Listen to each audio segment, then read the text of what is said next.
Hey guys, it's Trevor here. Welcome back to the channel. Today we're going to be talking about levels of personality organization. So when people hear about personality, when they talk about personality in the field of psychology anyway, you're often going to hear them talking about particular styles or types of personality. Most of you will be familiar with the vernacular surrounding this. Narcissistic personality, schizoid, paranoid, hysterical, depressive, masochistic. All of those are styles or types of a personality, Everybody has a personality. Everybody can more or less fit into one or a few of those types, okay? So on one level, we have that. We have types, your personality style or type. It offers insight into how you think, feel, behave, how you define yourselves, relate to others, and how you experience the world. Now, there's more to personality than simply that type. There's also what is known as the personality level at which that type is organized. So each of these styles, each of these personality types operates at a particular level of personality organization. Okay, now what are the levels? The levels of personality organization are on a continuum, and they go from more severe to more healthy.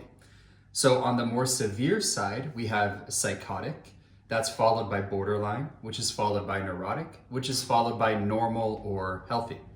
So again, each of the types has a particular level. So take depressive, for example. The depressive personality style or type can be organized at the psychotic, the borderline, the neurotic, or the normal or healthy level. So Nancy McWilliams, she's a very respected analyst, great author, great psychoanalytic thinker and teacher. She provides us with a handy way of distinguishing or remembering the difference between personality level of organization, and personality style or personality type. The question, how nuts, a lot of nuts, a little nuts, kind of nuts, not at all nuts, that answers the level of personality organization. So somebody organized at the psychotic level would be considered totally nuts. Again, this isn't, of course, psychotherapeutic vernacular. It's just taking the common tongue and giving you a reference point.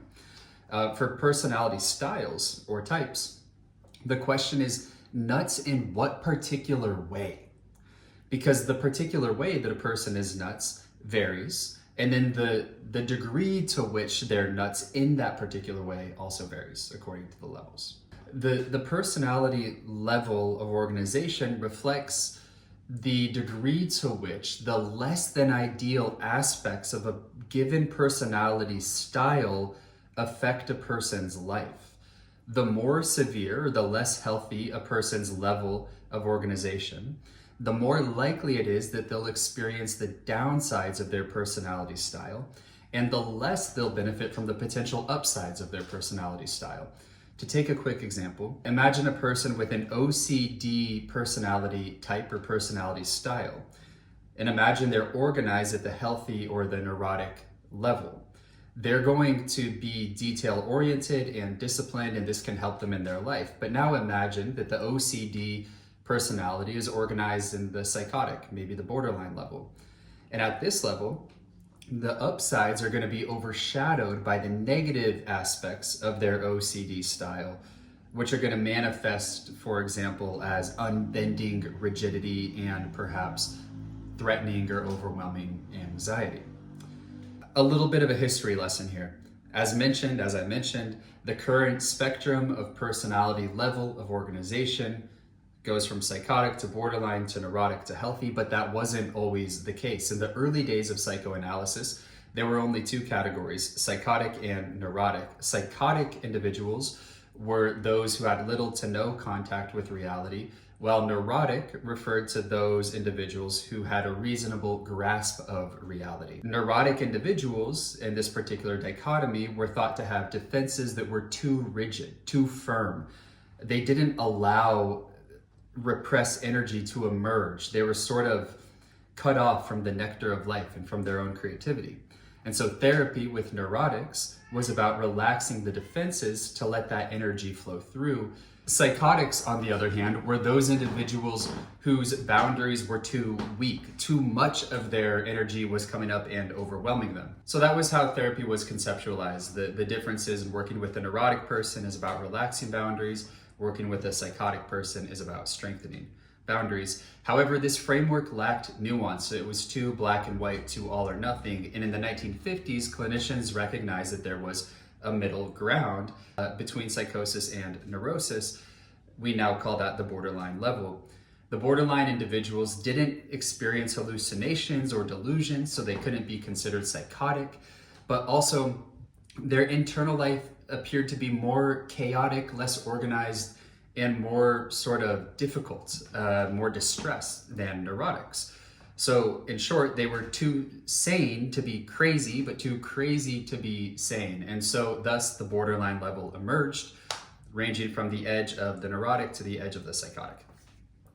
Quick note, the term borderline level, that's what we're talking about here. We're not referring to the DSM diagnosis of borderline personality disorder. These are two different things. Of course, there's a lot of confusion between them. Confusion is common, but keep in mind that at least for today, we're talking about borderline level, not borderline type. In future videos, I'm going to dive into each level in more detail.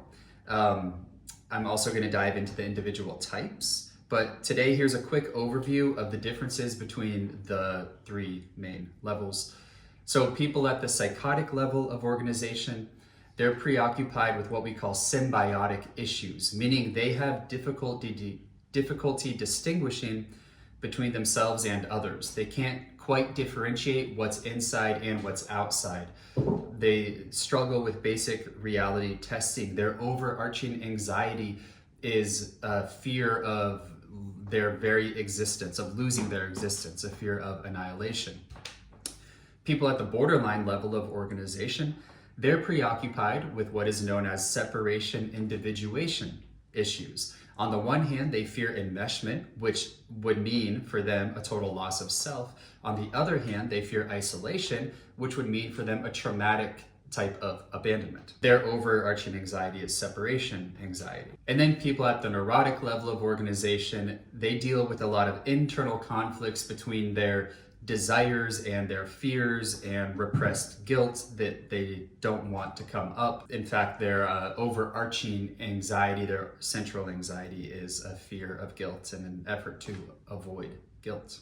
So as I said, in upcoming videos, we'll explore the nuances of each level of personality organization in much more detail, from the psychotic through the normal or the healthy, and subsequently we'll dive into the different types, the different styles of personality.